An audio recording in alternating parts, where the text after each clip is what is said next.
pagi teman-teman yang dikasihi Tuhan Yesus Kristus. Kembali lagi pada renungan pada pagi hari ini.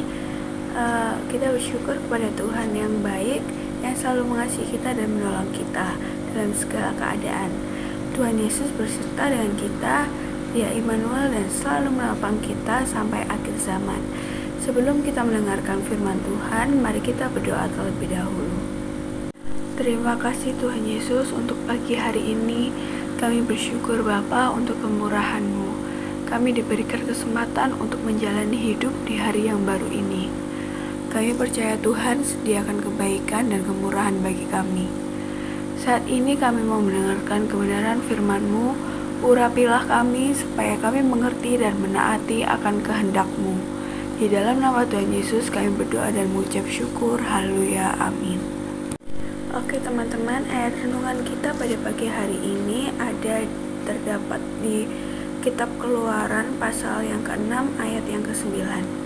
Mari kita baca bersama-sama. Lalu Musa mengatakan demikian kepada orang Israel, tetapi mereka tidak mendengarkan Musa karena mereka putus asa dan karena perbudakan yang berat itu.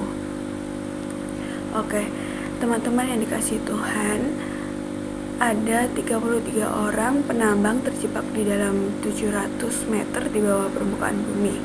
Nah, peristiwa ini tuh terjadi di San Jose di Chili di saat tanah pertambangan itu turun gitu ya. Penambang tidak tahu apakah mereka akan selamat di suasana yang gelap, dan mereka itu kekurangan makanan, dan suhu yang ada di sana itu sangat panas, membuat mereka itu putus asa.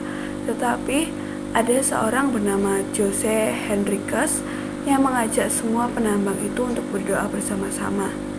Nah, mereka itu memohon kepada Tuhan, meminta mujizat supaya mereka dapat diselamatkan. Setiap hari mereka berdoa hingga pada akhirnya mereka di hari yang ke-69 mereka semua berhasil dikeluarkan. Nah, kalau misal mereka di situ semua putus asa, mungkin ceritanya itu bakalan berbeda.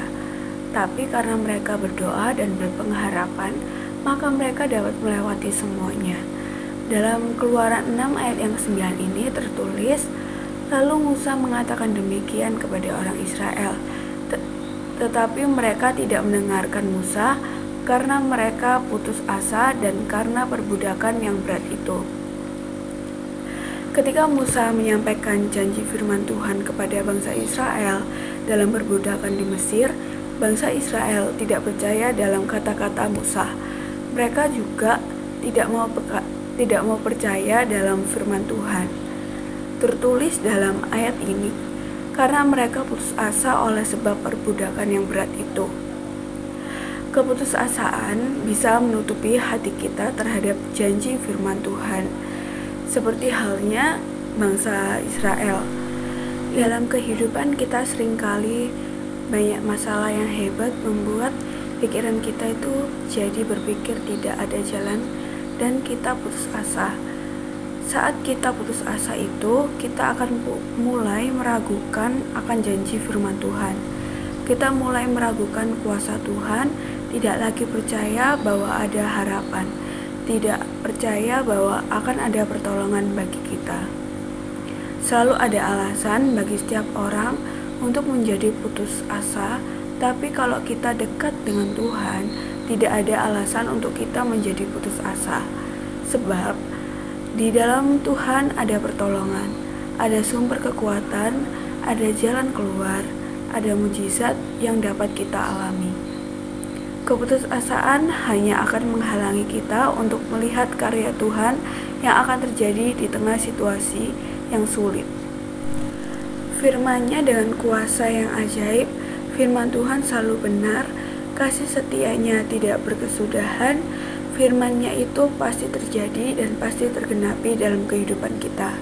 Mungkin ada di antara kita, ada teman-teman yang saat ini sedang begitu tertekan dengan berbagai keadaan hidup atau ujian di sekolah, dan situasi ini yang kita alami persoalan mungkin datang bertubi-tubi menekan kita.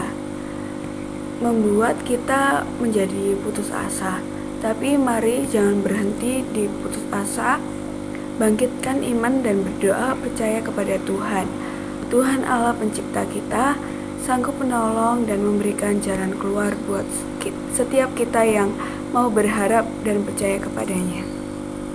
Sekian renungan pagi kita hari ini. Sebelum kita mengakhiri renungan, mari kita berdoa terlebih dahulu. Bapa, dalam nama Tuhan Yesus Kristus, kami bersyukur untuk berkat kemurahan-Mu, untuk firman-Mu yang sudah kami dengarkan pada saat ini. Tolong kami Tuhan untuk mengerti dan semakin memahami apa yang menjadi kehendak-Mu bagi kami, apa yang harusnya kami lakukan dan apa yang seharusnya tidak kami perbuat.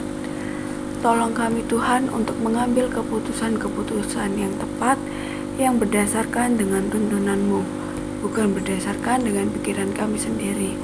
Kami bersyukur karena Tuhan sudah menerima kami apa adanya, dan kami sadari bahwa Tuhan memakai kami dalam situasi, kondisi kami masing-masing.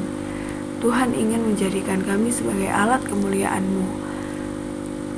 Roh Kudus, agar kami semakin mengerti kehendak-Mu dan tuntun kami berjalan dalam kebenaran-Mu.